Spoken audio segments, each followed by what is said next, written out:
जय श्री राधा रानी सरकार की, जय श्री कृष्ण भगवान की, जय निर्जला एकादशी व्रत की। मंदिर श्री बंसी वाले महात्मा यूट्यूब चैनल की ओर से हम आप सभी भक्तों का हार्दिक अभिनंदन करते हैं। आज हम आपको ज्येष्ठ मास के शुक्ल पक्ष की निर्जला एकादशी के व्रत की कथा को सुनाने जा रहे हैं। आप सभी जानते हैं कि हमारे हिंदू धर्म में एकादशी के व्रत का बहुत ज़्यादा महत्व बताया गया है और निर्जला एकादशी का व्रत एकमात्र ऐसा व्रत है कि जो भक्त निर्जला एकादशी का व्रत निर्जल रहकर करते हैं, अर्थात पानी भी इस दिन नहीं पीते, उन्हें वर्ष भर की सभी एकादशियों के व्रत रखने का पुण्य फल मिल जाता है। तो निर्जला एकादशी के व्रत का महत्व सभी एकादशी व्रतों में सबसे अधिक बताया गया है। तो इस वर्ष ज्येष्ठ मास के शुक्ल पक्ष की निर्जला एकादशी का व्रत 31 मई दिन बुधवार को है। तो अब हम आपको सुनाने जा रहे हैं ज्येष्ठ मास के शुक्ल पक्ष की निर्जला एकादशी व्रत की कथा, जो कि इस प्रकार है। युधिष्ठिर जी महाराज ने भगवान श्री कृष्ण जी से कहा है कि हे प्रभु, हे महाराज, अब आप कृपा करके ज्येष्ठ मास के शुक्ल पक्ष में जो एकादशी हो उसका वर्णन कीजिए। भगवान श्री कृष्ण जी कहने लगे हैं कि हे राजन, इसका वर्णन परम धर्मात्मा सत्यवती नंदन व्यास जी महाराज करेंगे, क्योंकि ये संपूर्ण शास्त्रों के तत्वज्ञ और वेदांगों के पारंगत विद्वान हैं। तब वेद व्यास जी महाराज कहने लगे हैं कि शुक्ल पक्ष और कृष्ण पक्ष दोनों ही पक्षों की एकादशियों को भोजन ना करें। द्वादशी को स्नान आदि से पवित्र हो, फूलों से भगवान केशव की पूजा करके नित्य कर्म समाप्त होने के पश्चात पहले ब्राह्मणों को भोजन देकर अंत में स्वयं भोजन करे। हे राजन, जनना शौच और मरना शौच में भी एकादशी को भोजन नहीं करना चाहिए। ये सुनकर भीमसेन जी बोले कि परम बुद्धिमान पितामह, मेरी उत्तम बात सुनिए। राजा युधिष्ठिर, माता कुंती, द्रौपदी, अर्जुन, नकुल और सहदेव ये एकादशी को कभी भोजन नहीं करते तथा मुझसे भी हमेशा यही कहते हैं कि भीमसेन, तुम भी एकादशी को ना खाया करो, किंतु मैं इन लोगों से यही कह दिया करता हूँ कि मुझसे भूख नहीं सही जाएगी।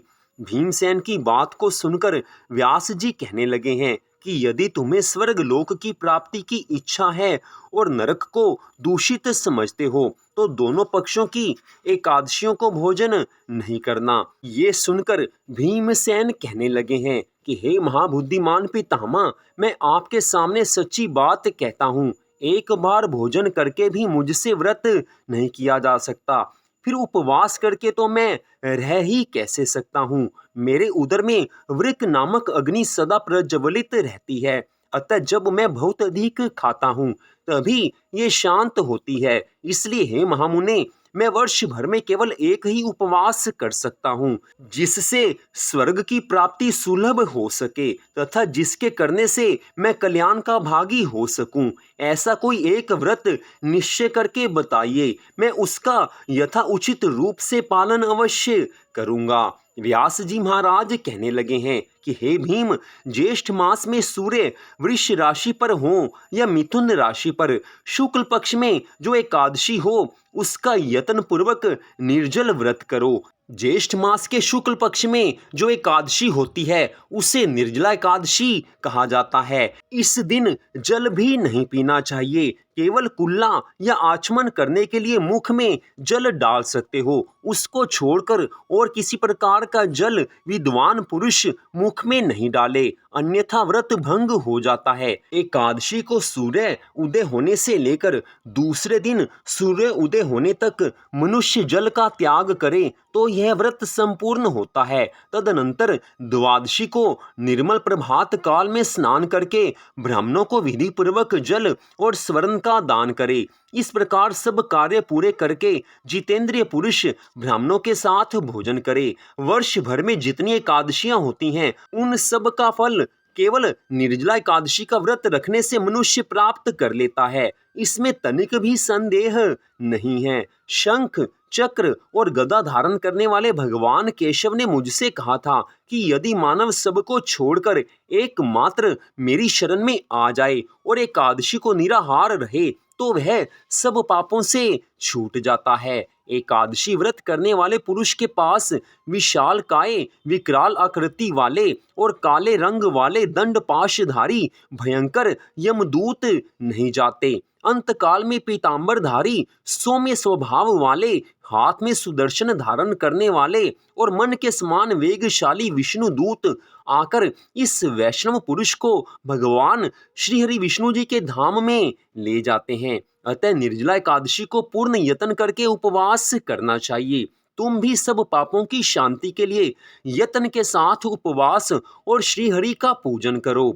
स्त्री हो या पुरुष, यदि उसने मेरू पर्वत के बराबर भी महान पाप किया हो तो वह सब एकादशी के व्रत रखने मात्र से भस्म हो जाता है। जो मनुष्य निर्जला एकादशी के दिन जल के नियम का पालन करता है वह पुण्य का भागी होता है। उसे एक एक पहर में कोटि कोटि स्वर्ण मुद्रा दान करने का फल प्राप्त होता है। मनुष्य निर्जला एकादशी के दिन स्नान, दान, जप, होम आदि जो कुछ भी करता है वह सब अक्षय होता है। यह भगवान श्री कृष्ण जी का कथन है। निर्जला एकादशी को विधि पूर्वक उत्तम रीति से उपवास करके मनुष्य वैष्णव पद को प्राप्त कर लेता है। जो मनुष्य एकादशी के दिन अन्न खाता है वह पाप भोजन करता है। इस लोक में वह चांडाल के समान है और मरने पर दुर्गति को प्राप्त होता है। जो ज्येष्ठ मास के शुक्ल पक्ष में एकादशी को उपवास करके दान देंगे वे परम पद को प्राप्त होंगे। जिन्होंने एकादशी को उपवास किया है वे ब्रह्म हत्यारे, शराबी, चोर तथा गुरुद्रोही होने पर भी सब पापों से मुक्त हो जाते हैं। हे कुंती नंदन, निर्जला एकादशी के दिन श्रद्धालु स्त्री पुरुषों के लिए जो विशेष दान और कर्तव्य कर्म है उससे सुनो। उस दिन जल में शयन करने वाले भगवान विष्णु का पूजन और जलमयी धेनु का दान करना चाहिए अथवा प्रत्यक्ष धेनु या घृतमयी धेनु का दान उचित है। पर्याप्त दक्षिणा और भांति भांति के मिष्ठानों द्वारा यत्न पूर्वक ब्राह्मणों को संतुष्ट करना चाहिए। ऐसा करने से ब्राह्मण अवश्य संतुष्ट होते हैं और उनके संतुष्ट होने पर श्री हरि मोक्ष प्रदान करते हैं। जिन्होंने शम, दम और दान में प्रवृत्त हो श्री हरि की पूजा और रात्रि में जागरण करते हुए इस निर्जला एकादशी का व्रत किया है उन्होंने अपने साथ ही बीती हुई 100 पीढ़ियों को और आने वाली 100 पीढ़ियों को भगवान वासुदेव के परम धाम में पहुंचा दिया है। निर्जला एकादशी के दिन अन्न, वस्त्र, गऊ, जल, शय्या, सुंदर आसन, कमंडलू तथा छाता दान करने चाहिए। जो श्रेष्ठ और सुपात्र ब्राह्मण को जूता दान करता है वह सोने के विमान पर बैठकर स्वर्ग लोक में प्रतिष्ठित होता है। जो निर्जला एकादशी के व्रत की इस कथा को भक्ति पूर्वक सुनता तथा जो भक्ति पूर्वक उसका वर्णन करता है वे दोनों स्वर्ग लोक में जाते हैं। चतुर्दशी युक्त अमावस्या को सूर्य ग्रहण के समय श्राद्ध करके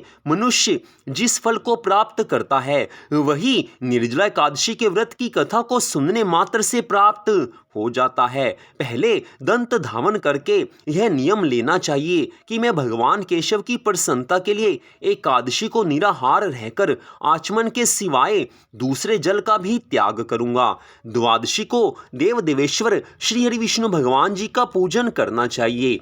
गंध, धूप, पुष्प और सुंदर वस्त्र से विधि पूर्वक पूजन करके जल का घड़ा संकल्प करते हुए इस तरह से प्रार्थना करनी चाहिए। हे संसार सागर से तारने वाले देव देव ऋषिकेश, इस जल के घड़े का दान करने से आप मुझे परम गति की प्राप्ति करवाइए। हे भीमसेन, ज्येष्ठ मास के शुक्ल पक्ष की जो शुभ एकादशी होती है, जो निर्जला एकादशी होती है, उसका निर्जल व्रत करना चाहिए तथा उस दिन श्रेष्ठ ब्राह्मणों को शक्कर के साथ जल के घड़े दान करने चाहिए। ऐसा करने से मनुष्य श्री हरि विष्णु भगवान जी के समीप पहुंचकर आनंद का अनुभव करता है। तत्पश्चात द्वादशी तिथि को ब्राह्मण भोजन करवाने के बाद स्वयं भोजन करे। जो इस प्रकार विधि पूर्वक निर्जला एकादशी का व्रत करता है वह सब पापों से मुक्त होकर भगवान के धाम को प्राप्त होता है। इतनी कथा सुनकर भीमसेन ने इस शुभ एकादशी का व्रत आरंभ कर दिया। तब से यह निर्जला एकादशी इस लोक में पांडव द्वादशी के नाम से भी विख्यात हो गई। तो इस प्रकार भगवान श्री कृष्ण जी महाराज ने धर्मराज युधिष्ठिर को निर्जला एकादशी के व्रत की कथा को सुनाया है। इस कथा में स्पष्ट बताया गया है कि निर्जला एकादशी का व्रत रखने मात्र से वर्ष भर की सभी एकादशियों के व्रत रखने का पुण्य फल प्राप्त हो जाता है। साथ में स्पष्ट बताया गया है कि जो मनुष्य निर्जला एकादशी के व्रत की इस कथा को भक्ति पूर्वक सुनता या किसी और को सुनाता है, वे दोनों स्वर्ग लोक में जाते हैं। तो इस प्रकार निर्जला एकादशी के व्रत की इस कथा को आपको सुनाया गया है। तो मंदिर बंसी वाले महात्मा यूट्यूब चैनल की ओर से आज की इस परम सुंदर कथा को सुनने के लिए आप सबका हार्दिक धन्यवाद।